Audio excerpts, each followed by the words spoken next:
es increíblemente perceptivo, que incluso dormidos podemos sentir cosas que nuestra mente consciente no registra. Vibraciones, cambios de temperatura, presencias. ¿Alguna vez te has despertado en mitad de la noche sin razón aparente, con esa sensación extraña de que no estás solo, aunque la lógica te diga lo contrario? Miras a tu alrededor, todo está en su sitio, la puerta cerrada, la ventana también. Intentas convencerte de que fue solo un mal sueño, un ruido de la calle, el crujido normal de la casa, pero esa sensación persiste como un eco en el silencio. Yo solía ser de los que se reían de esas cosas. Para mí, todo tenía una explicación racional. El viento, las tuberías, la madera que se expande y se contrae. Mi casa es antigua, siempre ha tenido sus ruidos característicos. Me acostumbré a ellos, formaban parte de la banda sonora de mi vida, hasta que una noche algo cambió. Ya no eran solo crujidos. Empezó como un murmullo, tan bajo que dudé si lo había imaginado. Un susurro que parecía venir de todas partes y de ninguna a la vez. Lo ignoré. Me dije que estaba cansado, estresado por el trabajo. Pero la noche siguiente volvió, y la siguiente, siempre a la misma hora, pasadas las 3 de la madrugada. El sonido se fue haciendo más claro, más definido.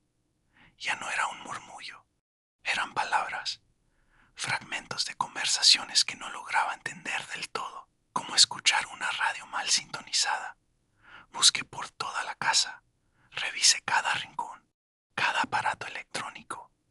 No había nada. El sonido parecía nacer de la propia estructura del edificio. Empecé a obsesionarme. Pasaba las noches en vela, esperando, con el oído pegado a las paredes, intentando descifrar el origen. Y fue entonces cuando lo localicé. Venía de la pared de mi habitación, la que da al lado norte, la más fría de la casa, una pared sólida, de ladrillo, sin vecinos al otro lado. El susurro era nítido, provenía de dentro. Era una voz que no conocía.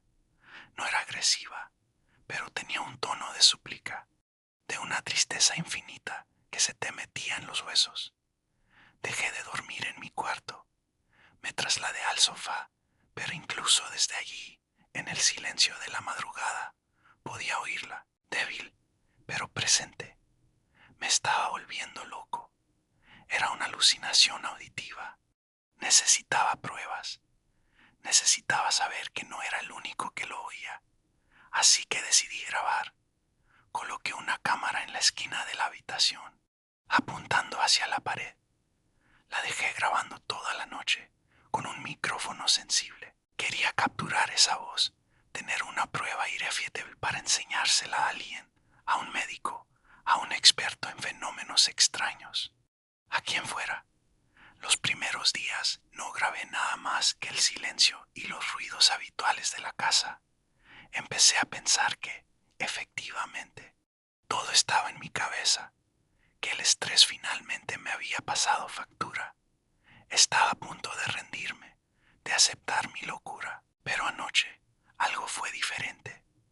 Revisé la grabación esta mañana, como cada día, sin muchas esperanzas.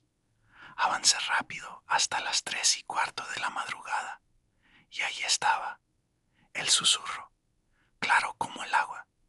Por primera vez, la grabación lo había captado, pero había algo más, algo que no había notado antes. Mientras la voz susurraba esas palabras ininteligibles, en la superficie de la pared, algo se movía. Al principio pensé que era una sombra, un juego de luces, pero al acercar la imagen, lo vi que eran letras, trazos finos, como si alguien estuviera escribiendo con un dedo desde el otro lado. Las letras aparecían y se desvanecían, formando palabras que no podía leer. La voz en la grabación se distorsionaba, se volvía más grave, más lenta, y mientras miraba la pantalla, petrificado, me di cuenta de una cosa. La voz no venía de la pared, la voz venía de la grabación y las palabras que ahora empezaba a entender susurraban mi nombre una y otra vez.